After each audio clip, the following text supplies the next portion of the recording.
Boucle d'or et les trois ours. Il était une fois une petite fille aux cheveux dorés et bouclés, que tout le monde appelait Boucle d'or. Un jour, en cueillant des fleurs dans la forêt, elle aperçoit une jolie cabane. Intriguée, elle regarde par la fenêtre et ne voit personne. Prudemment, elle regarde tout de même par le trou de la serrure, mais elle ne voit toujours personne. Alors doucement, elle tourne la poignée, ouvre la porte et entre. Dans la maison, il y a une table avec 3 bols de soupe. Un grand, un moyen et un petit. Curieuse, Boucle d'or goûte à la soupe du grand bol. Aïe! Elle est si chaude qu'elle lui brûle la langue. Alors, elle goûte la soupe du moyen bol. Urk! Elle est trop salée. Enfin, elle goûte la soupe du petit bol et s'exclame. Miam! Elle est juste comme il faut. Et, comme elle a très faim, elle la mange jusqu'à la dernière cuillerée. Quand elle a bien mangé, Boucle d'or a envie de s'asseoir. Dans la cabane, il y a 3 chaises. Une grande, une moyenne et une petite. Elle grimpe sur la grande chaise.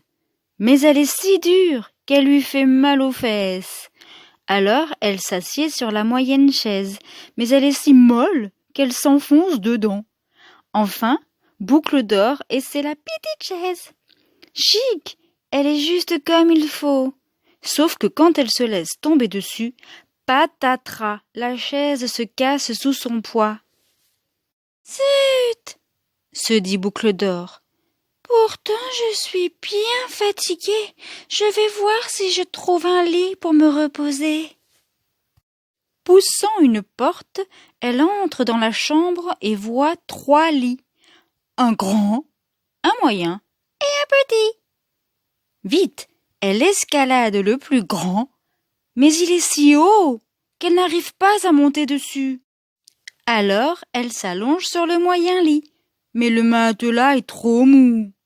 Enfin, elle se couche dans le petit lit et soupire. Celui-ci est juste comme il faut. Et 3 minutes plus tard, Boucle d'or s'endort. Pendant ce temps, la famille d'ours à qui appartient la cabane revient de promenade. Ils sont allés faire quelques pas en attendant que leur soupe refroidisse et maintenant ils ont très faim. Tout de suite, Papa ours voit qu'on a touché à son bol. Il rugit de sa grosse voix. Nom d'une pipe! Quelqu'un est entré chez nous et a goûté ma soupe. À son tour, Maman ours regarde son bol et dit de sa moyenne voix. Tiens, moi aussi, quelqu'un a goûté ma soupe. Alors, Petit ours court regarder dans son bol et crie de sa toute petite voix. Ça alors, quelqu'un a mangé toute ma soupe. Mécontents, les ours se mettent à fouiller la cabane. Dès que Papa ours voit que sa chaise a changé de place, il gronde de sa grosse voix. Non, d'une pipe, quelqu'un a touché ma chaise. À son tour, Maman ours voit son coussin tout aplati. Elle murmure.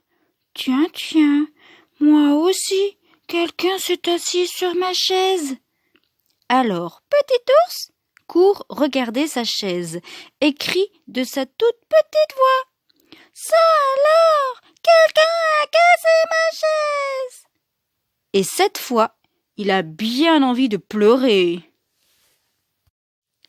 Furieux, les ours entrent dans la chambre pour voir si on a dérangé autre chose.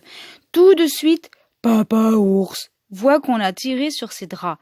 Il grogne de sa grosse voix. Nom d'une pipe, quelqu'un a touché mon lit.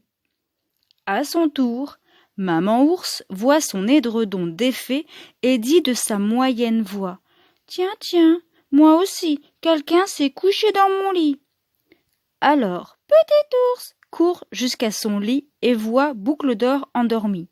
Étonné, il s'exclame de sa toute petite voix: Venez voir, il y a une toute petite fille qui dort dans mon petit lit. À ces mots, Boucle d'Or se réveille et voit les 3 ours penchés sur elle. Affolée, elle saute du lit et s'enfuit par la fenêtre. Comme les 3 ours ne sont pas méchants, il n'essaie pas de la rattraper. Mais Papa Ours la gronde de sa grosse voix. Vilaine fille, on n'entre pas chez les gens quand ils ne sont pas là. Plus douce, Maman Ours ajoute de sa moyenne voix.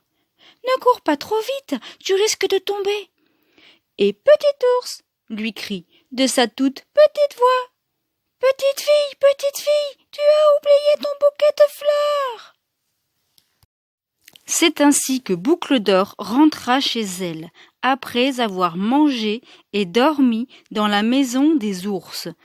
Mais elle avait eu si peur qu'elle se jura bien que jamais au grand jamais elle n'y retournerait.